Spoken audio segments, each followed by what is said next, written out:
right, hey guys, welcome back to Pop Culture Warrior.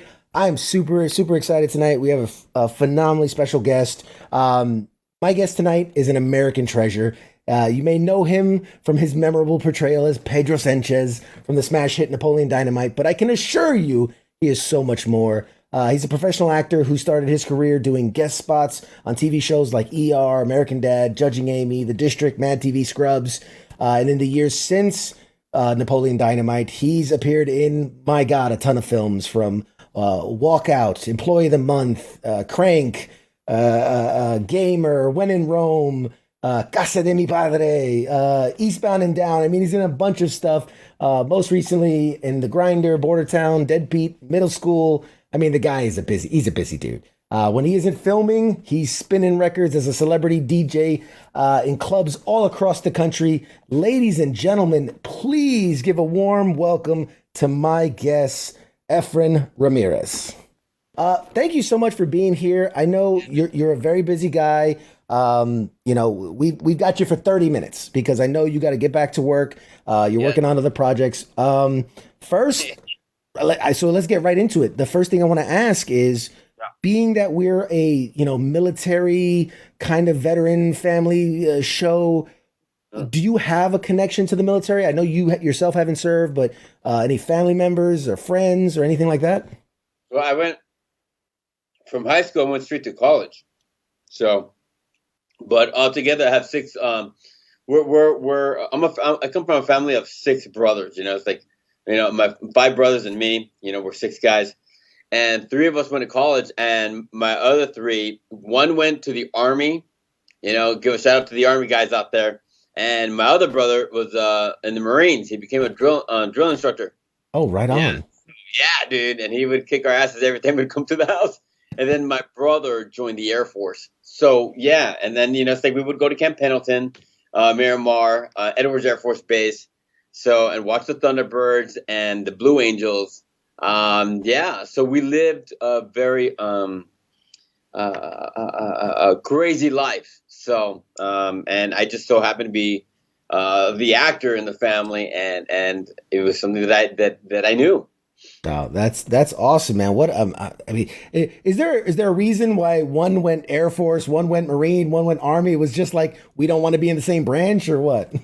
No, I think part of it is because my brothers were in ROTC and CAP, which is Civil Air Patrol, and that just branched them out. And I have an identical twin, and my twin was once we graduated high school. I'm like the nerd. I was at the theater program, chess program, Christian choir I'm like, you're like, dude, the book club, yeah, me, dude. So, and my brother he wanted to travel, so he joined the Air Force, and he did that. And it's funny enough is the fact that after Napoleon Dynamite, I had done a USO tour, and I traveled all over Europe, and I went to Dubai, Saudi Arabia, Africa, and just kicking it with all the soldiers. I even went to Shaw Air Force Base down in North Carolina, I believe, or South Carolina. Yeah. And I flew in an F-16. They're like, "You want to do it?" I said, why not? Let's go. Just hope it doesn't transform into a robot. But it was cool. It's just like, you get an opportunity and you take it. And my brothers and I, we're all different, So with that, we just took our own path, and my path is just to be the crazy guy inside here. Yeah. No, and so that makes sense. Why, you have a affiliation with the military and doing something like USO tours. That's not something that just every actor is excited. Like, yeah, let me hop on a plane and go to the Middle East somewhere. So I'm assuming when you got that call or when you got that ask, like you just jumped at the chance to support some troops. Of course. Yeah. And like you talked about earlier is that, prior to Napoleon Dynamite, one of my jobs, I used to DJ all over Los Angeles. And I used to do a lot of raves here. And then after Napoleon Dynamite, I started to DJ as a celebrity DJ all over America. Then from America to Australia, to Mexico, to Canada. So that when I would spend time with the soldiers, not only would I know their state they're from, but I had DJ'd in their city, and they're like, "Dude, no way!" And I'm like, "Yeah, I know your place, man. It was cool." So it was something that I was able to relate to and connect with them on such a deeper level, and say, "Hey, man, this is our life. This is what we do now. Yeah. Embrace it now, dude. You know, as hard as it can be, as graceful as it can be, and as interesting that it can be. It's your life." That's awesome. That's awesome. Now, before we jump into the acting part of it, I like to ask a couple questions about the person behind the characters. You were born and raised in East LA, right? I was born in East LA, cabrón. Eso sí, cabrón. Yeah. And now I'm sure a lot of people might mistake that you're Mexican, right? That you're not, but you're actually El Salvadorian, correct? My father was. You know, my mom's from El Salvador, and my father, he never really met his real dad. So,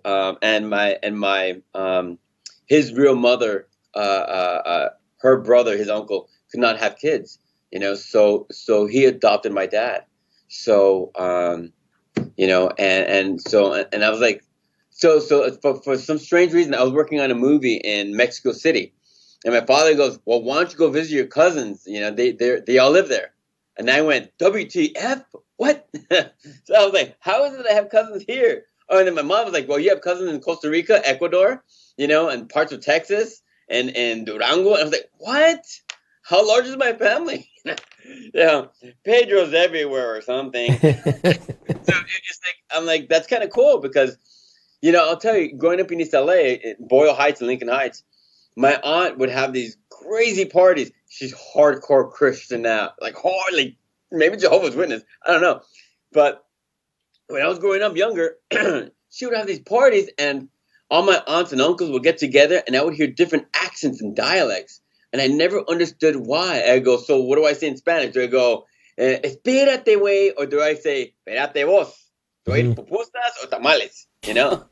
So it was always weird. But you know, I dug it. From cumbias to, as we all know, chente, por favor, chente. So you blend. You can. I guess that's also part of being that actor. You're the chameleon that can blend. I'm actually, my background's Puerto Rican. I grew up in New York City, but like I could slide. Like you could be white when you need to be, and then be like super, you know, Puerto Rican when you need to be. Wait, freeze. Wait, what part of New York? I was born in God, you fried me by asking me a question. Upper East Side, man. It was Spanish Harlem. Oh, dude, look, I used to live on the Upper West Side off of 86 in Amsterdam. Oh, sure. So, other side of the park. Tú sabes que, hermano, te voy a decir una cosa, mira. My aunt married somebody who's Puerto Rican, and so that's how I went over there to New York. And so it's when you say that, I'm like, of course, dude. Yeah. And I shot a TV show in Puerto Rico, so it's like, I'm sure it's a good time. I'm sure it's a good time. Yeah. So if you okay, I'm gonna put you on the spot now. The Spanish delicacies. Do you like the food more, the El Salvadorian food, right? The pupusas. Do you like more the Mexican food? Do you like more the Puerto Rican food? The tostones. It's so hard to pick because every culture has their own meal. You know, it's like when I was in New York, Upper West Side, you're going towards Columbia University, and you got the little la tiendita, you know, and you got the arroz con pollo, and it's so good, and I'm like, oh my god, you know. And then when you go down to any part of Mexico, you know, it's like you get a authentic taco over there. That there's nothing can beat that. Yeah, nothing can beat that. And I will tell you, there's one place here in Los Angeles for all you Angelenos. There's one place in Highland Park, which is my other neighborhood, called Divino Salvador, and they got the best pupusas. I mean, I can't. Yeah, and my parents are critics, so it's like you go, yeah, this comes from heaven. It comes from heaven. That's so right. Good. Yeah, So I actually I married an El Salvadorian, like a pure blood. I plucked her right out of El Salvador, and so she's always trying to find that best pupusaria, and so the next time we're in LA, man, we're gonna check it out. We're gonna find wow, it. just if next time you're in LA, just tell her the place is called. You're like Efren me dijo Divino Salvador, Yeah. and in Highland Park. That's where Billie Eilish grew up. Actually, All I right. don't know if she ever had pupusas. Maybe I should ask her. She- Next time you She's like see her, for sure. pupusa. Out of curiosity, I mean, this isn't. I'm sure this isn't something you're gonna find on your IMDb page or your wiki page, but like, I hear you're a Jets fan. Is that true? They're. I gotta say, they were the football team. I know. People ring me on this and that a lot. And they're like, "What? You hang out with the guy with the big cowboy hat, going JET?" Like I'm like, you know what? They flew me out there just to support them, and I'm like, any team who does that to me to go over there and enjoy, of course I'm gonna be there. I'm like, yeah. All I right. did the same. I gotta say, and I may get some beef out of this. The Phillies. Before they won the World Series and they signed the bond, I was like, yeah, this is mine.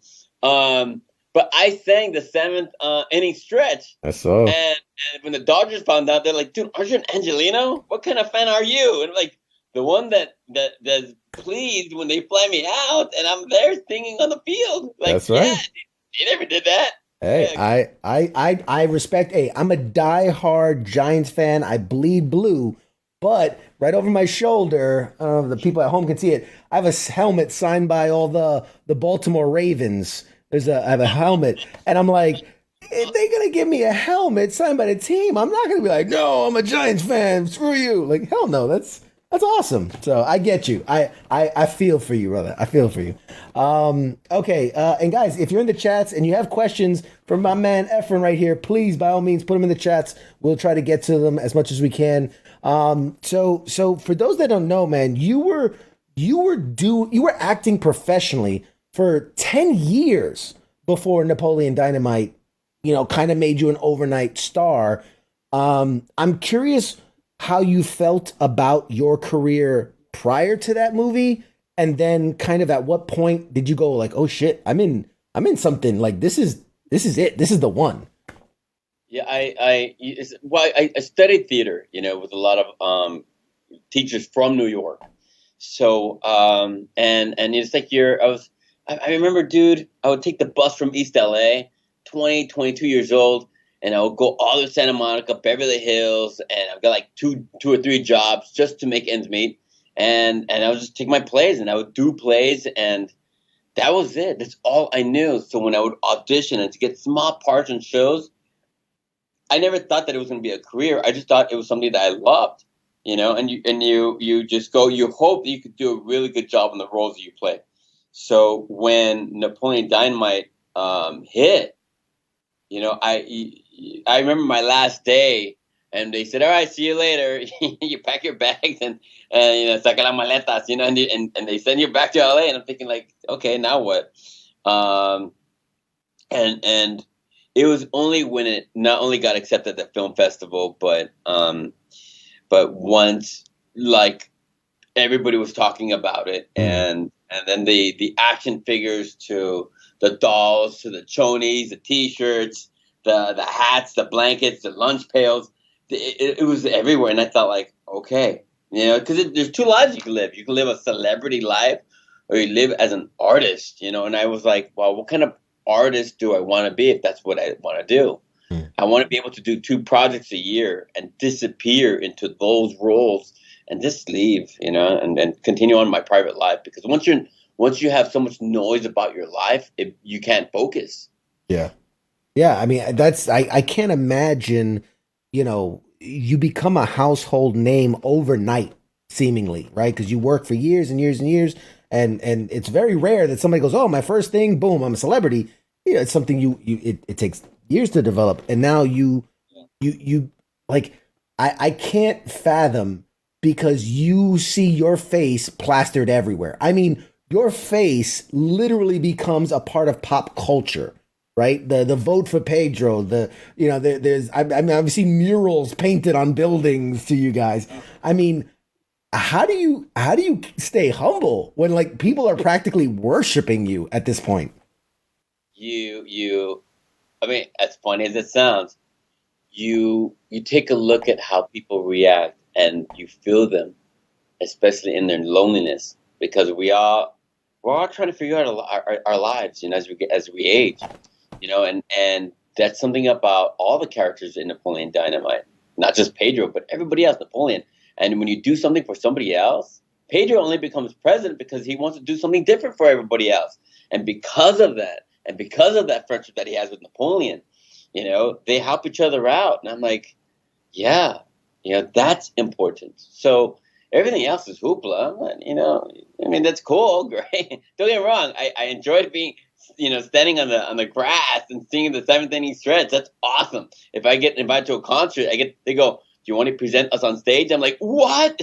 Of course." When I met Perry Farrell from Jane's Addiction, or kicking with Sebastian Bach, it's like, or Brett from Fuel. I'm like, this to me, or just some of the greatest actors I've met. I met Sir Anthony Hopkins and Benicio del Toro, Tom Cruise, Johnny Depp. It's like the list goes on, and they shine through, and they kind of tell you, you know what, go out there and make a difference. It's scary. You might make mistakes, but it's okay because it's our life, and times are changing, and you got to be able to evolve and change with it. If not, because you didn't.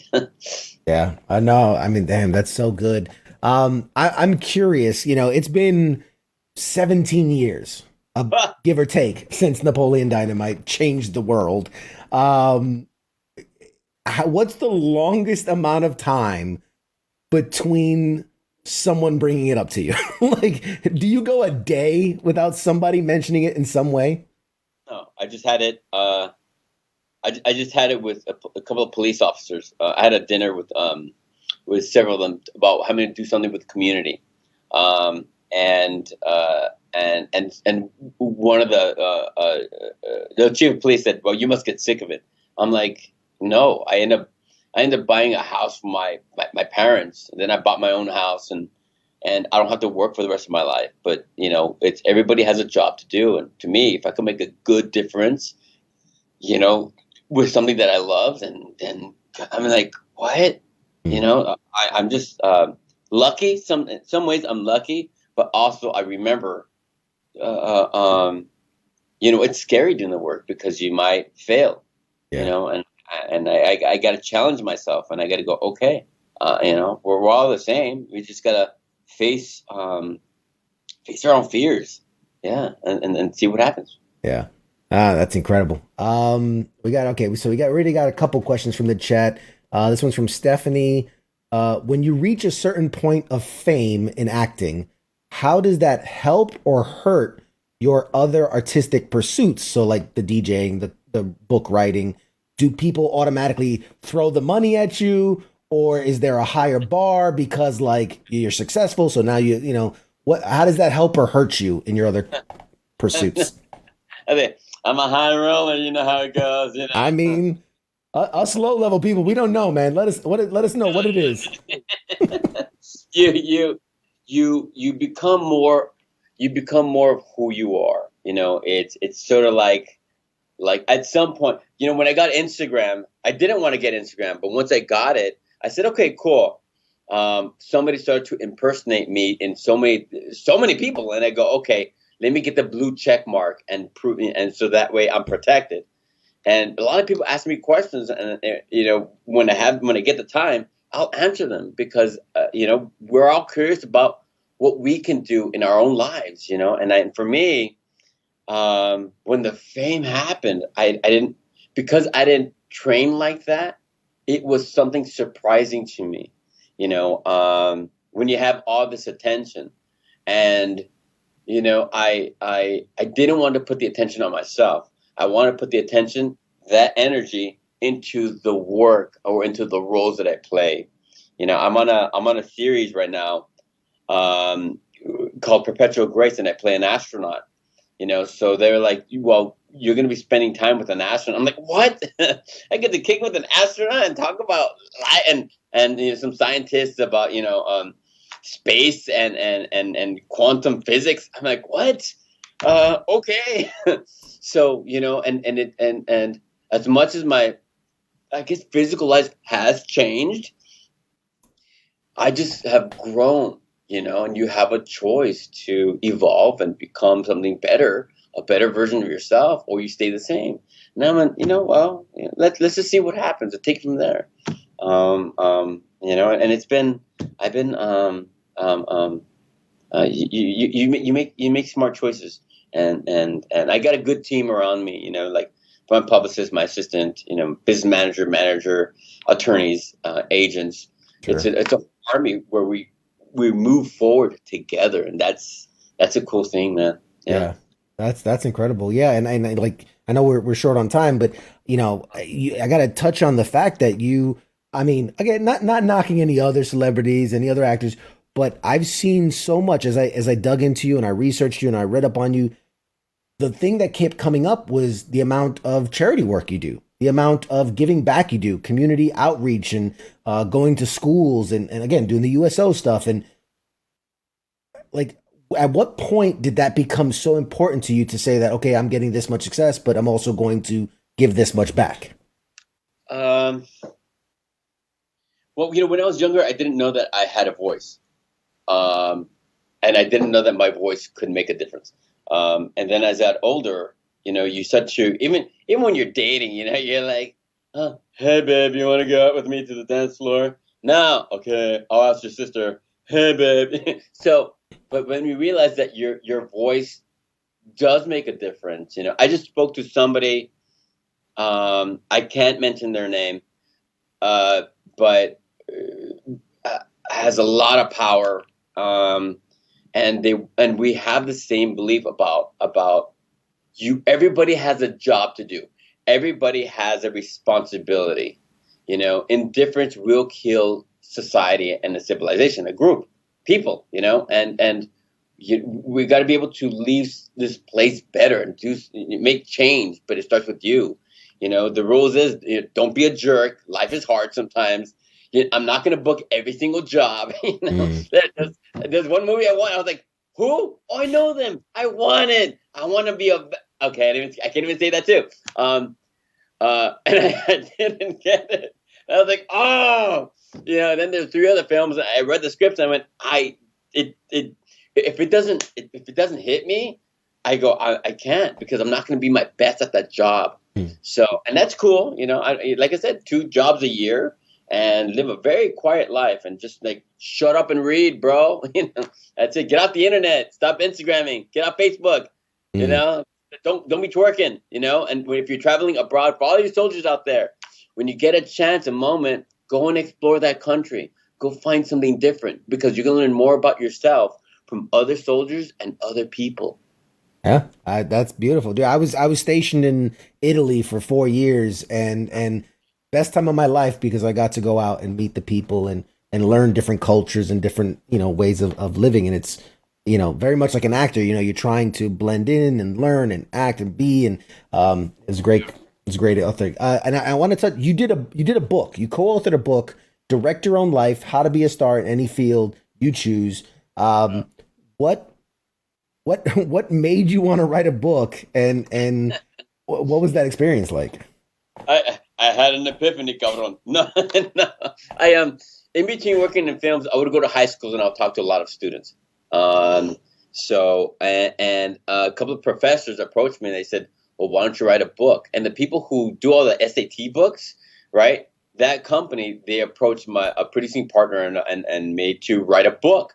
And I'm like, okay. And I'll tell you something very interesting is that when I wrote it, I would write a whole chapter. And then after writing a whole chapter, it was all this, as I call all this yippity yap, and there's no verdad in it. And I go, you know what? Once I finalized it, I deleted the entire chapter, because that's when I knew when I could start telling the truth of my gains and my losses, and some painful truth of, like, you got to learn something, fool. So And so I did, and it kind of blew up. And, I go, all right, if I could leave a stamp, and say to everybody, I'm just another version of you, right? Then I'm no different. We're going to figure it out together. Because at some point, in our lives, we live from 0 to 100. If I'm 101 and I'm still alive, dude, I'm going to jump off a plane with no parachute. All right. Fair enough. ¿Qué pasó? Fair enough. Let me ask you this. So, I mean, obviously, you're an amazing DJ. I've heard some of the samples. Have you? I have. I actually have. YouTube's is an awesome thing, man. You can find anything on there. But I've also seen. Okay, I've seen you play the violin. I've seen you play the harmonica. Which, by the way, dude, props. You make the harmonica badass. I'm not kissing ass here. Like, you're pretty badass at the damn thing. How many instruments do you play? Let's see. I don't know. How many instruments do I play?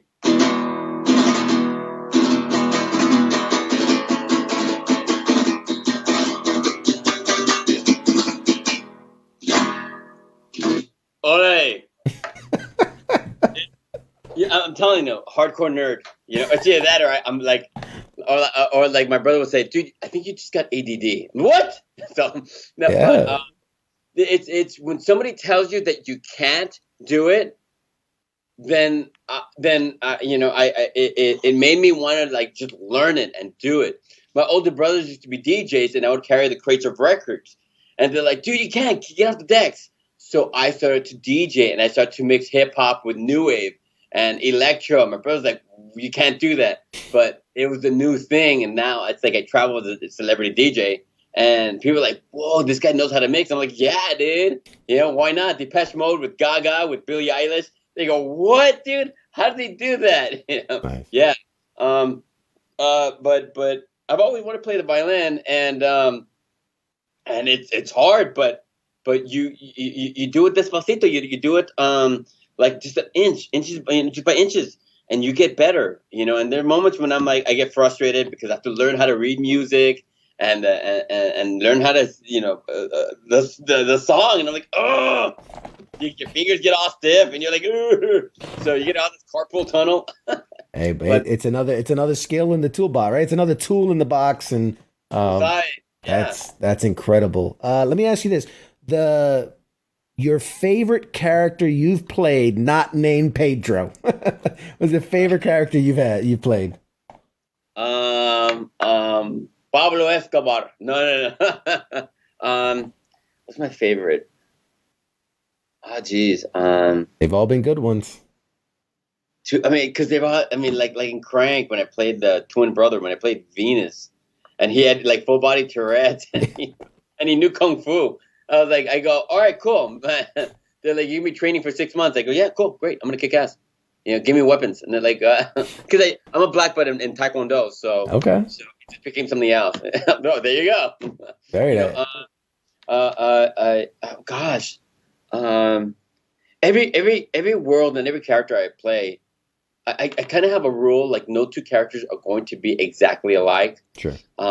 And I don't want to exploit a character because his private life is so important, and the exploration of living that life is what makes it fascinating to watch. When the audience is sitting down and trying to go, what the hell am I watching? Where's it going? That brings a curiosity to me as an artist, and I learned that with my teachers, my professor. I just did I was working on a play called Rabbit Hole. For all you soldier theater fanatics, it's a play called Rabbit Hole. Takes place in the East Coast. Right, it's close to New Jersey. Actually in New Jersey.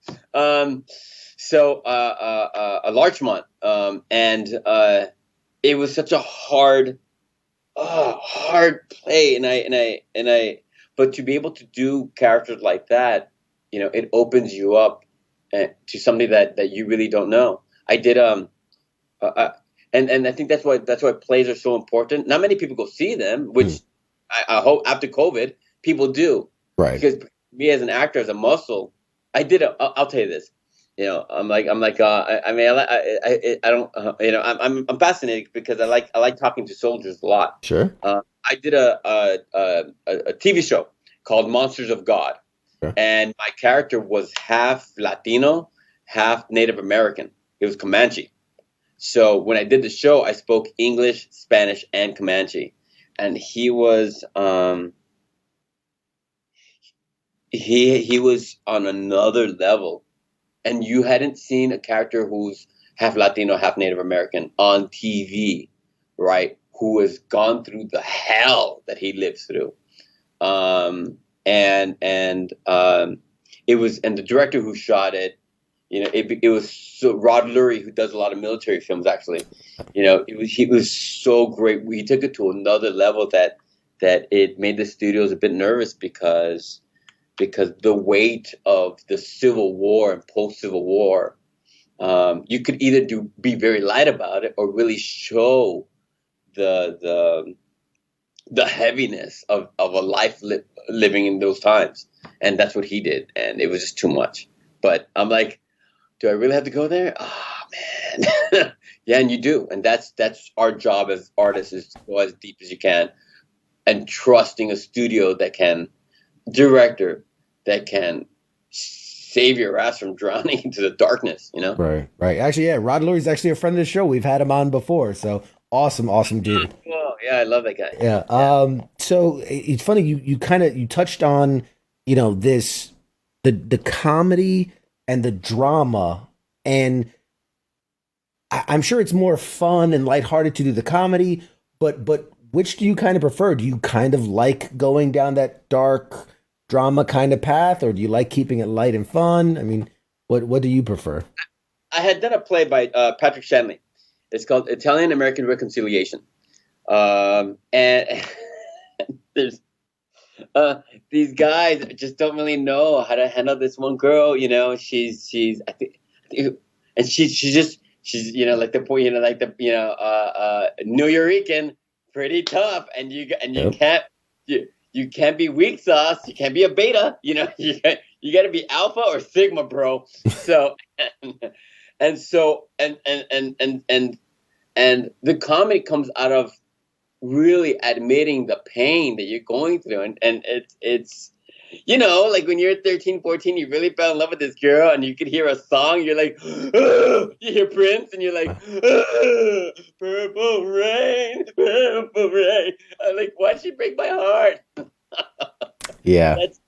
That's where the comedy lies, as long as you play the truth of who these people are and where they're going in their lives and how they explore, whether it's comedy or drama, you could live in that honesty that people can really, really connect to. And there's another play. I know. It's called, you said I could cuss, right? Absolutely. Go for it. I'm like, I got 5 minutes and then I have to go. Okay. It's a play I worked on. It's called, and again, theater actors will know this, or, my New York teacher will go, yeah, it's called Motherfucker with a Hat. So, yeah, and the guy with the doorman, he got to deal with this girl, and this girl's like whack balls, and she's like, it was like, and even though it's drama, because it ends really cold, and there's an like a gut wrenching moment, especially for the male character. But I found the comedy in it without being like slapstick goofy. Because it's like you try and really, when you're talking to your girl, you're like, babe, and she's like, oh, you're like, dude, I'm trying to communicate right now, but it's not happening. What else can I say? How else can I put it?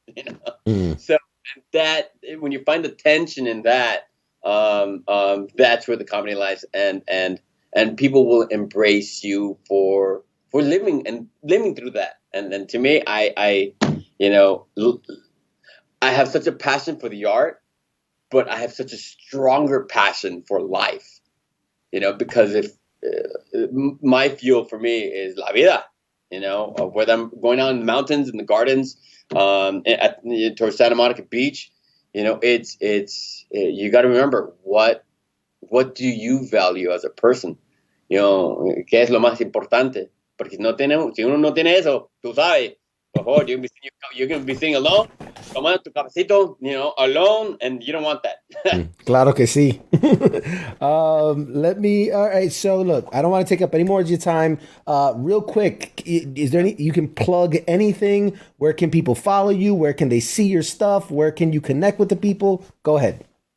Okay. Well, for the soldiers out there, stay up, stay focused, stay good.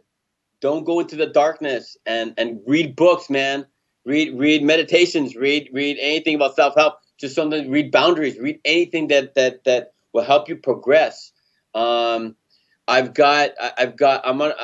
a show that's coming out next year, and I'm on a movie that's coming out next year, but I can't say what they are. I'll just tell you that the people who are in it, I myself, I'm like, ooh, I'm a big fan. Yeah.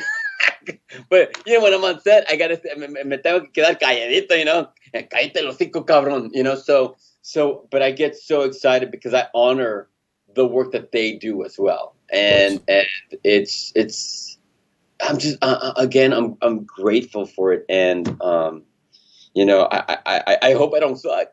You don't, man. Everybody loves you. Everybody in the chat is saying how much they love you and they think you're awesome. So there's no problem there. For the internet, like I said, whether I got a film or a TV show or where I'm DJing or when we're screening Napoleon Dynamite, because we travel the country and we scream and do a Q&A, and it's really nice because we really interact with people, and I want to be able to do that again, of all ages, viejitos, the little kids. I'm like, hey, people can find me on Instagram, the real Efren Ramirez, the real Efren Ramirez. I'm not on anything else. I don't have time for TikTok, bro. It's like, dude, or maybe I'm just too old, cabrón. It's like, I don't like, they're like, what? No. I'm like, I got to learn that violin song, but, Ode to Joy. Yeah. Yeah, that's awesome, man. I thank you so much for your time. Anytime you want to come back, promote anything at all, we'd love to have you sit down for longer and talk. Can I ask you for one last favor? Okay, I'm not gonna make love to you. No, hey, only if I'm playing Kalo and Crank. We'll put it on the side. But no, just you're listening to WTF Nation Radio in your best Pedro Sanchez. That's all I ask. I'll do it with the combination of multi characters. So like, hey bro, this is Pedro Sanchez talking as Napoleon. You're listening to WTF Nation Radio. Jeez. There awesome. You go. Dude, you are phenomenal, man. We appreciate you so much, man. Hey, guys, I'm going to toss to a quick break, and we'll see you guys in a few minutes.